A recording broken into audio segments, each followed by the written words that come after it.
கையை பொறுத்தவரைக்கும் புத்தி ரேகை ஆயுள் ரேகையோடு சேராமல் கொஞ்சோண்டு தள்ளி இந்த மாதிரி ஆரம்பிச்சிருந்ததுன்னா மேலே புத்தி ரேகை ஆயுள் ரேகையை விட்டுட்டு புத்தி ரேகை கொஞ்சம் மேலே தள்ளி இருந்ததுன்னா தன்னம்பிக்கை நிறைய இருக்கும், முடிவெடுக்கும் திறம் அதிகமாக இருக்கும், வாழ்க்கையில் யாரோட உதவியும் இல்லாமல் முன்னுக்கு வரக்கூடிய ஒரு சுய முயற்சி சுய வெற்றி எல்லாமே தன்னிச்சையாக முடிவெடுக்கக்கூடிய ஒரு மனோபோக்கம் சிறந்த ஒரு நிலை.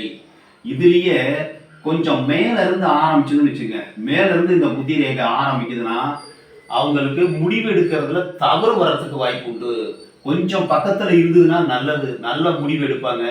கொஞ்சம் தூரமா தள்ளி இருந்ததுன்னா முடிவெடுப்பதில் தவறு ஏற்படுவதற்கு வாய்ப்பு உண்டு. புத்தி ரேகை இந்த மாதிரி இருந்ததுன்னா கொஞ்சோண்டு மேல இந்த இடத்துல இருந்ததுன்னா மிகவும் சிறந்த அமைப்பு. புத்தி ரேகை நல்ல ஒரு முடிவெடுக்கக்கூடிய ஒரு நல்ல தனித்திறமை இருக்கும்.